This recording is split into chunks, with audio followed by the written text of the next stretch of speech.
Hey everyone, RemanX here, and we're going to go through kind of the biggest conversation I have right now with everyone is, do you sacrifice your symbiotes and do you bring up the web warriors? So you guys are going to see I've got a 7 red Carnage with all the T4s done. I've got a G15. I got a 7 red Scream with all the G4s done, the T4s done. 6 red Anti-Venom, 6 red Symbiote Spider-Man, and a 5 red Venom. And the only ones I haven't done are really on Venom as far as T4s go. So that's a pretty beefy team. It's about 900k, give or take. And realistically, there's some characters there we're probably early in my consideration for taking into Dark Dimension 5.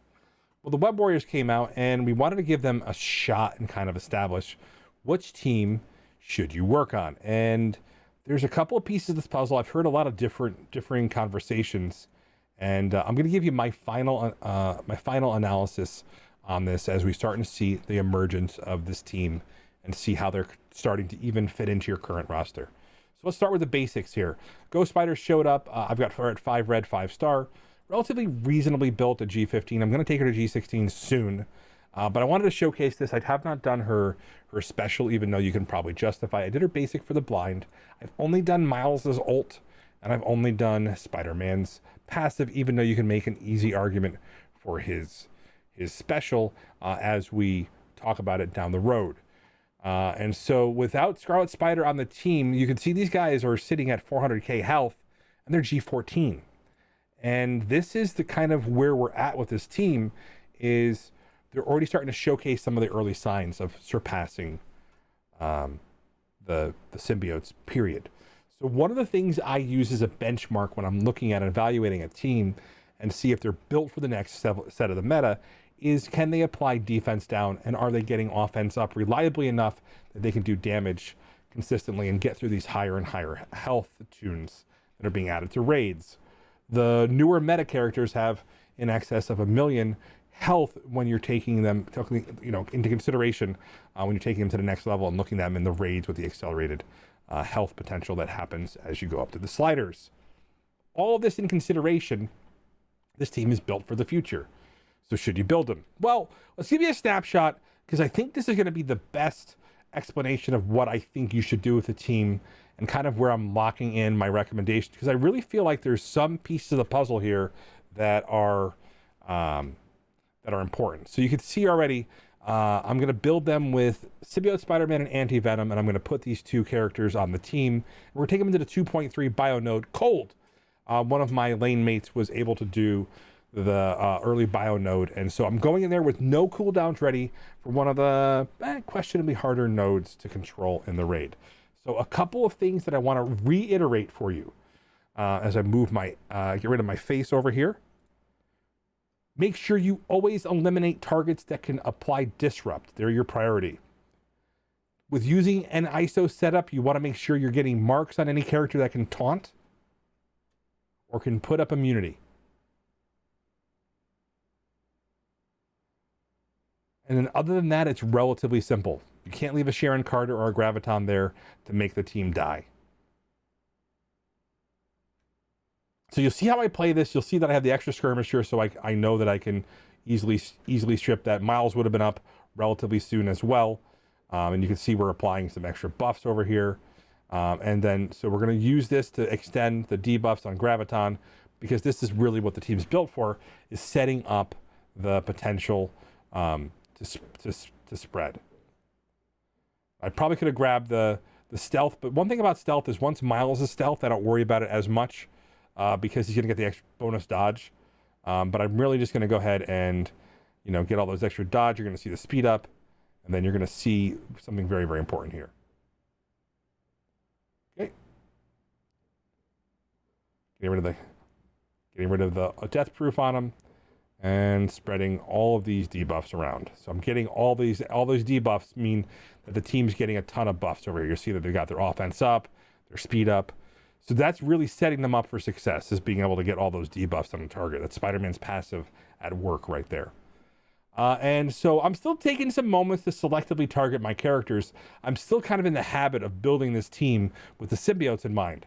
The symbiotes can't spread this many debuffs efficiently as they can with Ghost Spider. So already Ghost Spider is outperforming a character like Venom because of the ability to spread it to the entire team quickly. And then you're going to see the amounts of damage that's happening to this team as they're hitting, their full strides. This is without the extra bonus crit and crit damage that happens when they get their full 5 team. So relatively quickly, you're going to see that I'm taking extra time just to take a look. I didn't realize he had a taunt. It was hidden behind buffs. Even though he's in the front, his buffs are hidden behind another character's health bar. Why that's a thing is beyond me. But you can see there's just so much control with the blind. You could take some of the heavy hitters off the team.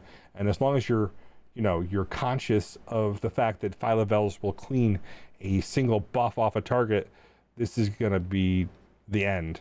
With literally about a minute left, this team outperforms my symbiotes ever did on this node, and that's with 2G14. So let's take a look at my web warriors in a moment here as we finish this up, so we can kind of get an analysis of what I built so far in the team. And hopefully, like I said, at 2.3, this is the max potential to kind of determine whether or not it's their full potential. So showcasing them in the end game raid will basically establish them as powerhouses, even without their full team. So right away, you'll see the damage is nominal. Again, we're just taking away defense up, so we're doing a lot more damage. We're trying to make sure we're maximizing the damage potential here. We're even going to go ahead and just ult here because we can. We know that our opponent, or our next node is already done, so we're just playing around with this just to go nice and easy. And you see there's just massive amounts of damage with long pauses, just thinking about how I'm going to play this team. This is already well ahead of where we were with a massively invested symbiotes. So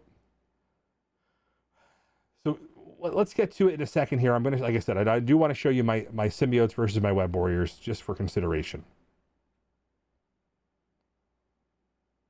Again, you can see the Spider-Man removing the death proof and how effective that skirmisher actually is. Okay?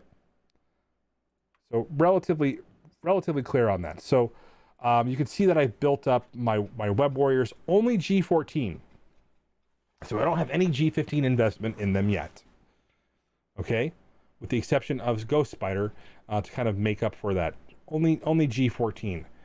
And so their damage potential is already ramped up. If I throw them at G15, their potential goes even higher, and then you add in the crit damage from Spider-Punk and from the crit percent from Scarlet Spider, they're going to accelerate this team into the next level.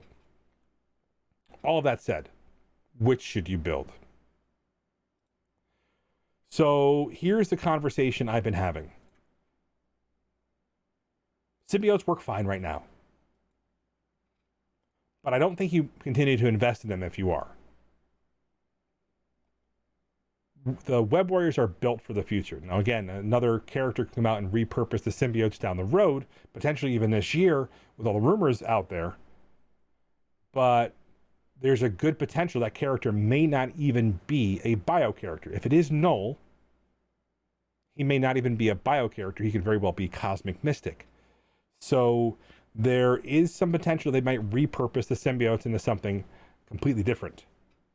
But, rumors aside, rumors are rumors, and you shouldn't base your build on that. Knowing that the investment level on this team is going to get you somewhere in the future, you should probably start building them and establish whether or not you're going to be able to get a big enough Ghost Spider and a big enough Scarlet Spider and a big enough Spider-Punk to make a difference. But you can already see this team is going to surpass symbiotes pretty quickly here. And it isn't going to take a lot of investment. So my recommendation going forward is Ghost Spider, while a Blitz character, is going to be in the orbs for an extra long time. You have the opportunity to potentially, as a free-to-play player, use some of your cores to get those orbs based on where you place in the Blitz. This may be a new Blitz structure. We're going to have to see what happens with Ghost Spider. There's a lot of speculation on the release. There is some data mines on on Scarlet Spider. And we really just know that Spider-Punk looks like he's the campaign character this patch. So there is a lot of consideration for, where these guys are going to be built for the future.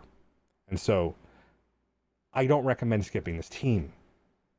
And the idea that they could potentially be a legendary unlock would be great for the community because it means they would be fountainable relatively soon. All that being said, they just feel so much better, and you're not waiting for the symbiotes debuffs to drop them down before they eliminate your team. And obviously you can see this team was doing well without even the passive from Scarlet Spider giving them the extra health. I think they're fine for the end. So my recommendation is probably put a big pause on your symbiotes. Definitely not G16. I am going to be testing them in Dark Dimension 4, Dark Dimension 5, probably relatively soon here, and give you guys some feedback on how they perform, even without the Dark Dimension tag, in concert with some of the other key tunes that we're using in the future. Stay tuned.